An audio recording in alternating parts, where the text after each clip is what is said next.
عزیزان دوباره سڵاوی خواتان لەبێت لە تەوەریەکەمە قسەیەکەین لەسەر جواننووسی و نەخشەسازی لە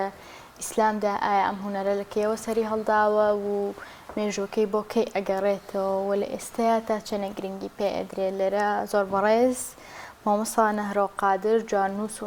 نەخشە ساز لەگەڵمانە میوانە زیاتر گفتوگۆکەی نەبارەوە مامۆستا نەهرۆ زۆر بەخێر دەست پێ بکەم ئێمە هەرەڵێن خۆشنووسی بەس بۆچی ئێستا ئێمە لە کڵەشەکە نووسیمانە جواننووسیای بڕاستیەوە جواننووسیەوە بچوای پێ وڵا ئەوە خۆی ئەوە بابەتێکی زۆر گرنگە چاکردنی لە ڕووی زمانەوانیەوە خۆی کێشەکە لەوایە خۆشنووس وشەیەکە لە زمانی فارسیەوە پەڕیوەتەوە بۆ ناو زمانی کوردی کە خۆی هەڵەیەکی گەورەیە بابەتەکە خەت بۆ جوانیە بۆ خۆشی نییە ئێستا مەسەڵەن بۆ نمونە خۆش بۆ تامە بەڵام جوانی بۆ بینینە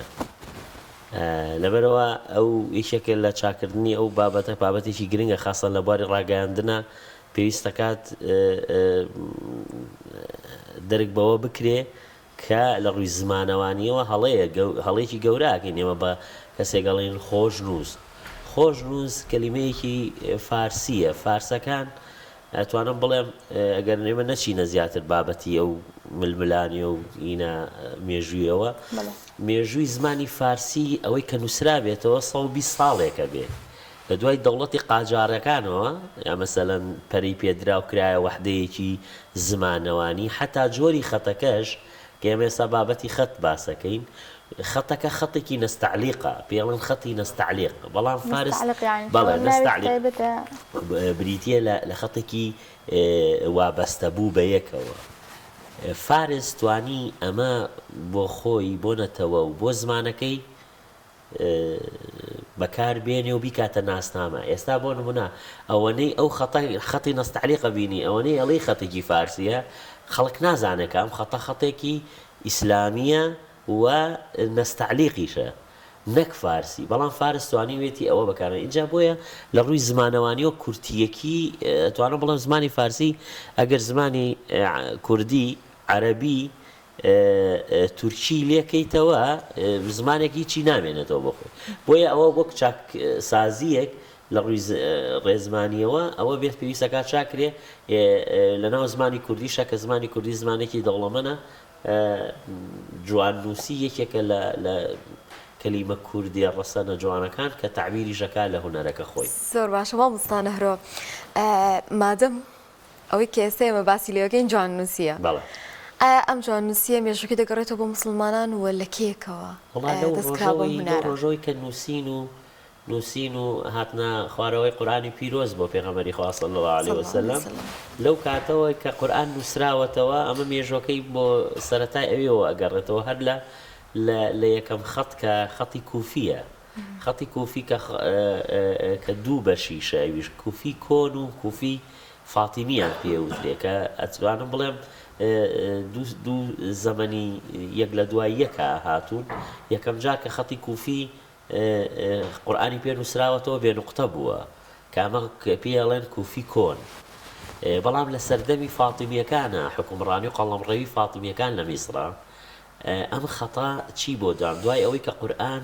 نوقتە و سەر و بۆر و ژێری بۆ کرا خەتەکەش لەگەڵیا چووە پێشەوە یعنی مێژووی دروستبوونی خەت جواننووسی لەگەڵ بەرەوپێشوونی ئاینی پیرۆزی ئیسلاما بووەوە تیاشە ڕەوتێکی ئێجگار پێشکەوتووی هەبووە بۆیە لە ڕووی جوانکاریەوە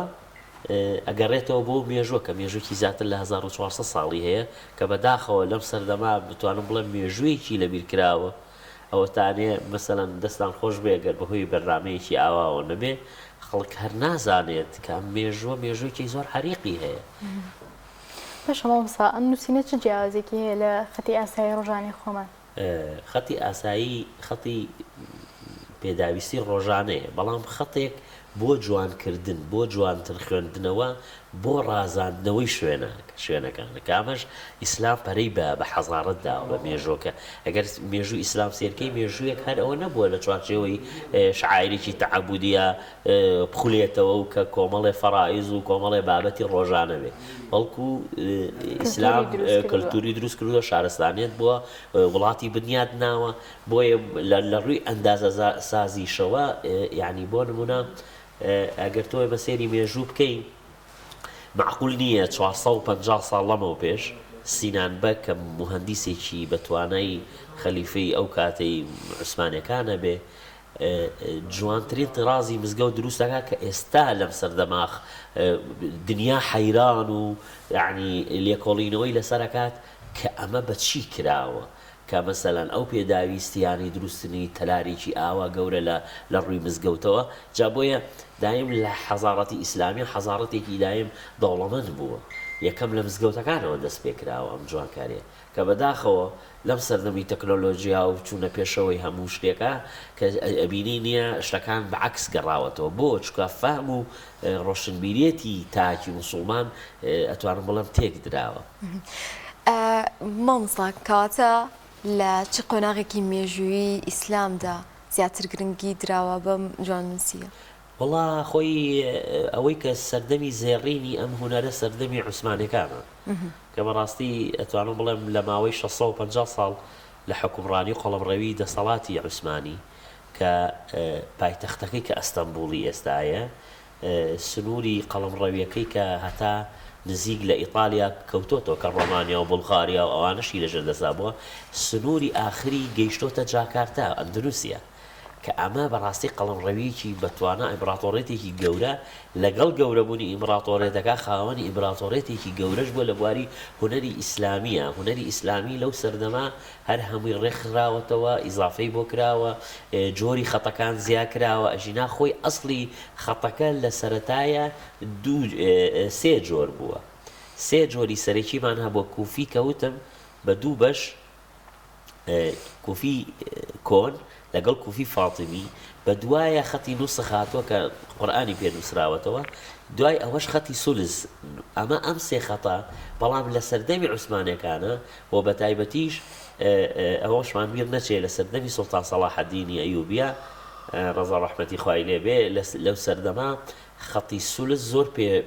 بەرەو پێشچوونی بەخۆیەوە بینی حتا خەتی سولز ناونرابوو خەتی ئەیوبی کە ئەمە زۆر گرنگە بەڵام چونکە کورد بە دوایی پەرتەوازەی و لێکدابڕان و کۆمەڵێک بابەتی مێژووی هەیە کورد ئەژینا ئەو خەتا ئەتوانم بڵێم لە سەردەمی سوڵتان سەلاح الدینە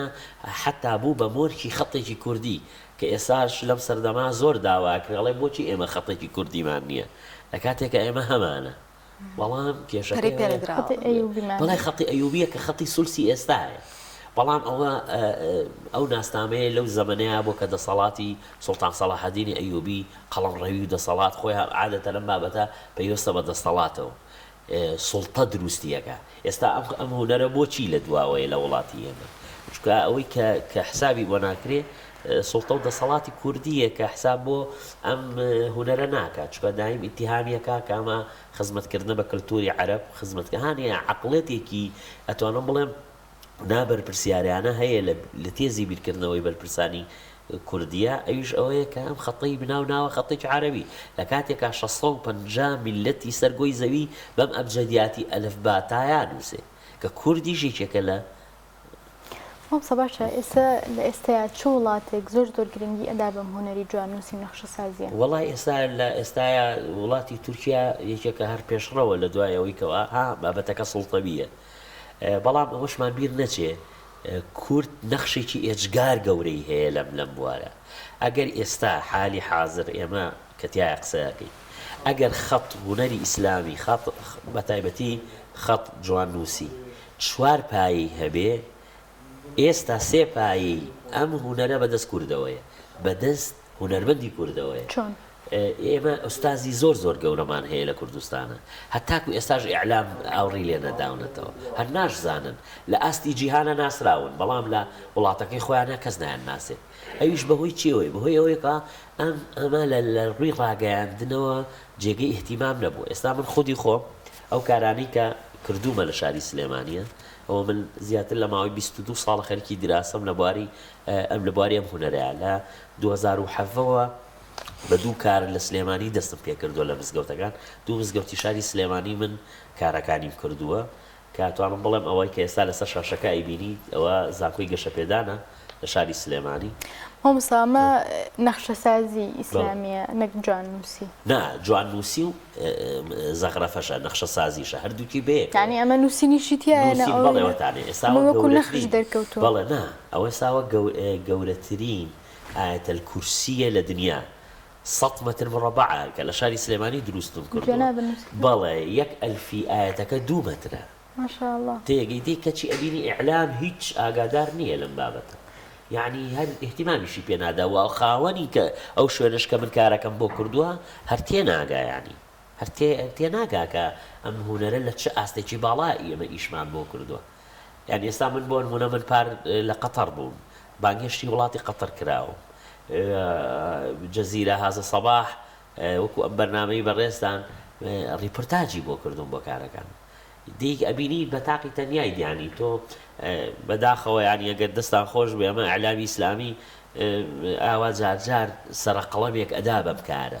مامۆستاگیان مامۆستا مادەم باسی لە کارەکانی خۆت کرد حەزەکەم زیاتر ئاماژەی پێ بێت تا ئێستا چەند کارە کردووە کارەکان لە چیا خۆی بینیوەتەوە کامیان لای خۆتەوە زۆر جوان بۆ یا خۆتەوە تا زیاتر دەنگیاوەتەوە وڵی ئێستا من لە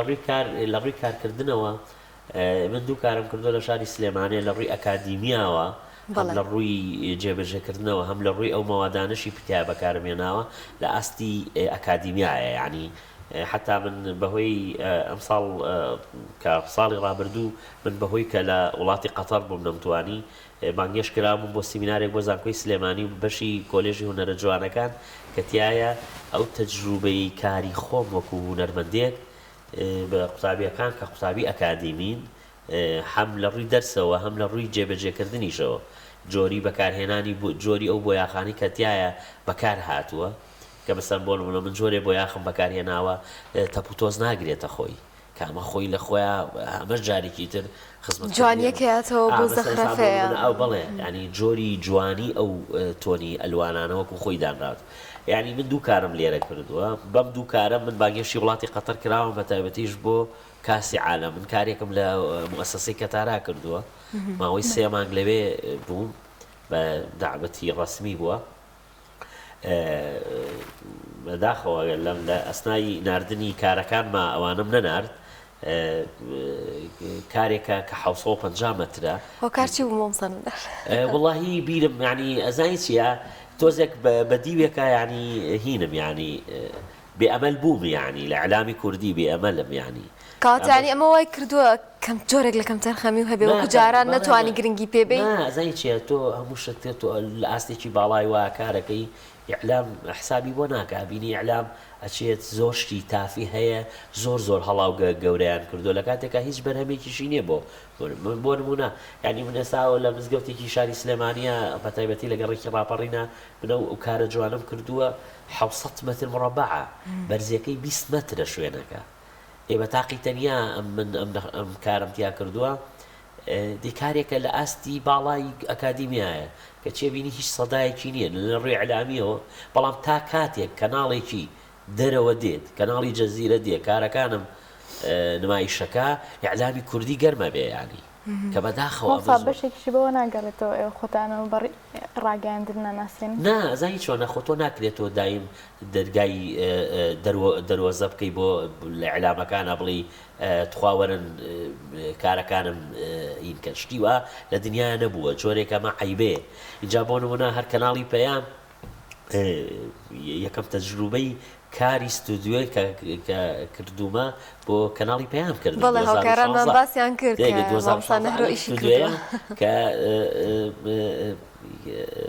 کە لێرەوە بەوێ سپاسی پەیوەند عومەر کەم بەڕاستی ئەویش لە خەمخۆری و تێگەیشتن لە عمقی ئەم هونەرەوە پرۆژە و بەرنامێکی ئاواماندانا کە سپاسیش بۆ و کاتە و ستافی بەڕێوەبردننی و کاتە کە پرۆژەکەیان قوبڵ کردین بۆیە ناکرێ ئێستا بۆ نمونە ئێوە کەناڵێکی ئیسلامی ناوتابینین لە سەردەمێکا زۆر باش هاتوونەتە پێشەوە بەڵام کەچی بینی تا دەیتە سەرەوە ئەمە خۆی هەر کاڵە بێتەوە لە کاتێکا بۆیە پەری زیاتر پێ بدرایە ئیشەکان زیاتر بڕایەتە پێشەوە بۆیە لەوە خۆیە بینێتەوە ئەم هونەرە هونەرێکی کە لەبیر کراوە و بە تایبەتیش لە ناو فەزای موسڵمانە باش مەمسا ئەم هونەرە بەهرەیە خی گەورە ئیدا بۆ کەسەیە خۆت حەز و خلیایەکە و ئەکرێ و کەسە خۆی یەکەم بەهرەیە بەڵام لەگەڵیشیا ئەگەر ئێمە ئەتوانین لە ڕووی ئەکادیمیەوە خەڵک فێرکەین خەڵکێک زەوقی هەبێ حەزی هەبێ بە هونەرەکە لە ڕووی ئەکادیمیەوە چکە من ئێستا خۆم مامۆستای وتنەوەی وانەی خەتی ڕووقا و دیوانی هەنی خوریشم کردوێتەوە وڵی ئەو وانانە لە بێ شوێنیا لە هیچ شوێنە ناوترێتەوە ئەو خولانە ئەکرێنەوە کە فێرخواز فێرەکەی بەڵام ئەو کەسانی کە حەزیان پێیەتی ئێمە ئەتوانین دەستیان بگرین وەکو ڕێنمایی بیان خەینە سەر ڕێگاکە بەڵام بریتە لە جوودی بەردەوام کە چکە ئەم هونەرە مەشقە ئەبێ بەردەوام مەشق کرێ ئەبێ بەردەوامێتێکی پێ بدرێ بۆیە وەکو شوێن ئەبینی شوێن نییە و ئێمە لێرە لە سلێمانی هەستاوین بۆ ئەوەی ها کە ئێمە جوهودمان کردو وەڵامی علامی نەکردەوە گرویەکمان دروست کردو بە ناوی گروی جواننووسانی سلێمانی کە خۆبەخشانەیە کە کۆمەڵی هونەرمەندی ئەم شارە کۆبووینەتەوە تایە هەدەفمان ئەوەیە ئەم هونەرە بگێنین کە بەداخەوە ئەتوانە وڵام بکەم تا زۆرێک یعنی ئیستجابی ئەعلام تایە بۆ ئەم ئیش و کارانە ئەتوانە بڵێم ئەگەر ئاوا جار سەرە قەڵەمانەیەک هەبوو بێ جنا نەبووە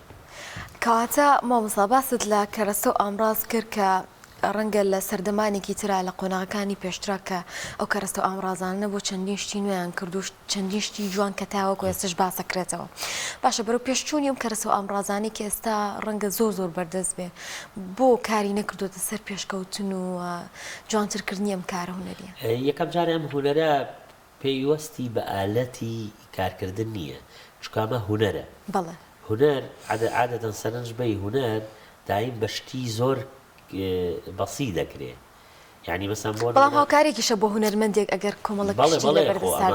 تەسیری ئێستا خاستن تەکنۆلۆژیا ئێستا زۆر دەورێکی باشی بینیوە بۆ بەرەو پێشبردننی خێرایی کارکردن لە کارەکەمانە ئەژینا بەڵێ بەشێکیش عەرقەلە بووە بۆ نمونەسا تەکنۆلۆژیا وای لێ هاتووە بووی دنیا بۆ بەمە طەباعە یعنی بابەتی چاپەمەنی کابرا مەسەلەن ئەوەنە پێویست ناکە دانیشە بە دیار خەڵکێکینەوە یەکسەر تایپیەکە و ئەی خاتە بەردەست بۆیە زۆر بەڵام هەر هامان شێوازیش کە تەکنۆلۆژیا چەند بچێتە پێشەوە ناتوانێ ڕوحی ئەم هونەرە لە ناوبەرێ چکە ناتوانێت ئێستا هەچی تەکنۆلۆژیا کۆکەیتەوە ناتوانێت ئەوەی کە بەدەست دەنووسرێ بینووسێتەوە ئەتوانێت بۆت ڕێکخا بۆ جوانکە بۆ خێراکە بەڵام قەت ناتوانێت ئەو نووسینی کە بەدەستی مرۆڤێگە نووسرێ قەت کۆمپیوتەر ناتوانێت بینووسێتەوە ئەتوانێت ڕێکی خاو جوانی کا و چاچیکە ئەژینا بەس ناتوانێت وەکو مرۆڤ بینووسێ بۆیە ئەوە هۆکارەکەی خۆمسا ئێمە لە ناوزانکۆکانی خۆمانە هیچ بەشێکی دیزاینمان هەیە کە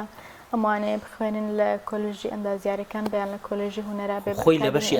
هەندەسا هەیە خۆیان عادەتەن بەداخەوە کاتوانە بڵم یەکێک لەو من چکا بەرکەوتم هەیە لەگەڵ ئەندازیارەکانە ئەتوانە بڵم ڕێژەیەکی ئێجگار زۆر خراپ مهندیسی ئەم سەردەما ئەندازیاری ئەم سەردەما ئاگادار نییە بۆ من ئەم هەموو مزگەوتە لە شاری سلێمانی دروست دەکرێت من ڕۆژانە بەرکەوتم هەیە لەگەڵ یانە چین شوێنە بینین ئەبینین مزگەوتێکە شقارتەیی بەرزی کردوێتەوە تا ینی هیچ نییە هیچ بارێکی تەلەرسازی تیانە هیچ هونەرێکی تیانە شقارتەیەکە بەرز بۆتەوە و منارەیەکی هەیە و لە کاتێکی شاپاری زۆر خەیاڵی بۆ سەرفەکرێت بۆ ئەمە چییە ئەمە نەبوونی ئەو سەقاف ئەو ڕۆشنبیریە هونەرە ئیسلامیە کە ئەبێتەوە بێ ئاگاد لێ بێ یعنی تەسەوەر کە لەم مێژوایی خوێنیتەوە شوێنی دەستنوێژگرتن ئێستا بڕۆ لە تورکیایە 400 ساڵ لەمەوە پێش شوێنی دەستنوێژگرتن دیزاین کراوە دیزاین کراوە لە ڕووی هەندەسی و جوانکاریەوە کە کەسێکە چێت دەستنوێژەگرێت لە ناو مزگەوتەکە لە شوێنێکا دەستنوێژگرێ زۆر جوان وێ ئەمە بۆ چی؟ ئەمە بۆ فەزای ڕۆحە. ینی ئەم جوانکاریە بۆچی؟ بۆ دڵخۆشکردن و تەشویقکردنە.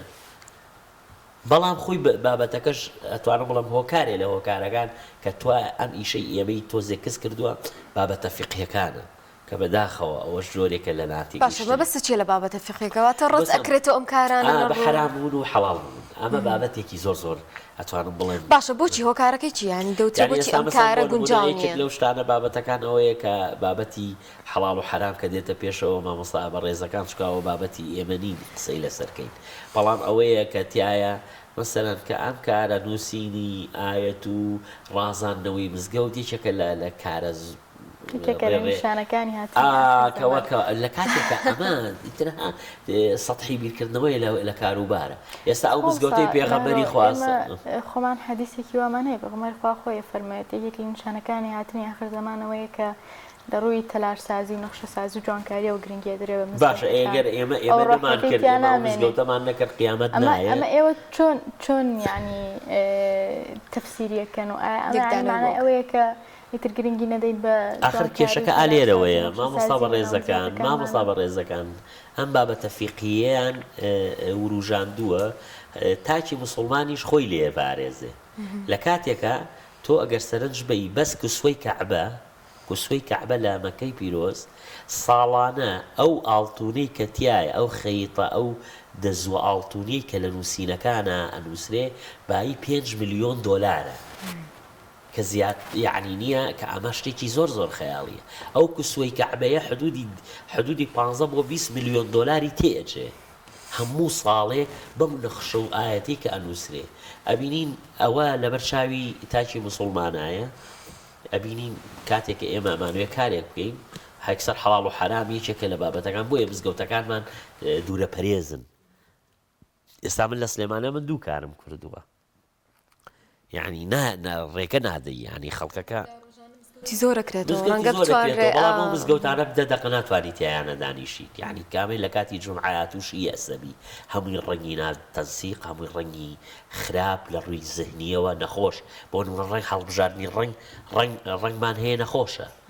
تۆ ڕەنگە نەخۆشە هەڵەواسی بە دیوارێکە یا بە پایەکە ئێمە تەسیری لەسەر نەفسێتی بەرامبەر هەیە. ئێساچێ ئەو ڕەنگە هارمۆنیانە هەڵەبژێرن کامی ڕەنگی نەخۆشین بۆ نمونە قاوەی نییە سوور نییە ینی سەوز نییە هەمووی گۆڕاوە تەلوینەکەی. ئەفۆنیە ئەکرێ ئەم جوانوسی نەخشەسازیە لە غێری مزگەوتی شا بەکاربێنە بۆن لە ماڵ بەکاری بێنی لە باخەکە بەکاری بێنی لە کۆشک بەتابێت دەستێ ئێمە کافتریا گەلێکی زۆری سونەتیمان هەیە توانین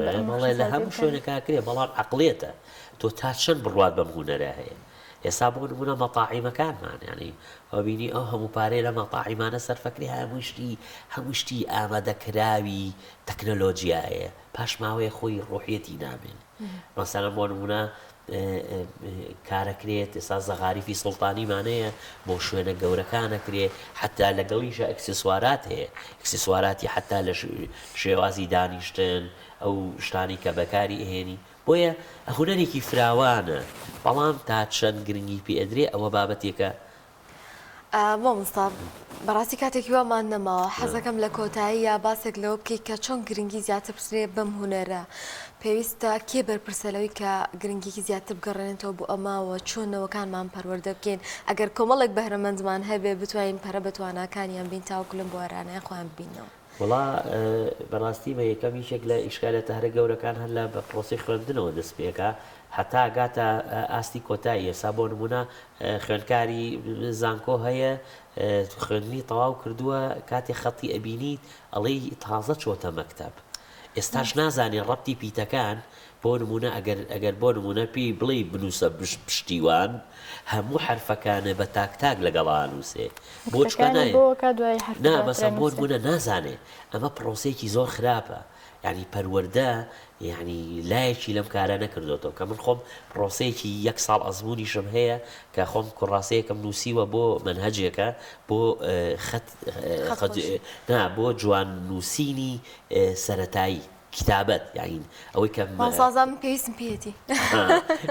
لە خزمەتان یعنی من پرۆسەیەکە کە توانم بڵێم لە ماوەی ساڵەکە مناڵ خاستن ئیبتیدایی ینی کاتێکی زۆر زۆر زۆر باشە بۆ ئەوەی کە تۆ ئێستاش مناڵەکان ئەگەر تۆ سەرنج بەی زۆربەمان قەڵەم زۆر بە خراپی ئەگرین ئەوە مامۆستا یەکی ئیبتیدایی کە زۆر زۆر خراپ نەیزانیەوە پرۆسێ بۆ نمونە هەمانە قەڵەم ئاوا ئەگرێ هەیەنە نەوعێک دەسی هینەکە ئەبێ ئەوە شێوازی گرتنەکەشی بابەتێکی هوەریە ئەوە لە پرۆسەی پەروەردە بێجێکرێتەوە کەچی بەداخەوە یانی ئێمە زۆر محاولەشمان کردووە ئەو دەرگایشان داخستووە شکان بابەتە بابەتێکە هەروەکو وتم پێیوەستە بەوەی کەوا ئێمە ئامادە نین خزمەتی کولتوری عەرەب بکەین کە بەداخیشەوە لەوانەیە لە زۆر شوێنی کە خزمەتیان بە عەرەب کردبێ زۆر سپاسانەکەم سپاس بۆ بدەرفەتە زۆر بەڕێزی مامۆستاگیان زێتمان نای زۆر سپاس بۆ بەڕێز مامۆستان هەرۆ قادر بۆ ئومێدەی کە هوەری جواننووسی و نەخشە سازی ئیسلامی هەمیشە لە برە و گەشەکردنە بێ داگەر مودەیەکی شەبێ زۆر گرنگی پێ نەدراوی بۆ ئومێدەی کە لەمە دووە ئەوە بەرەو گەشە و نەشونماکردن هەنگاو بنێ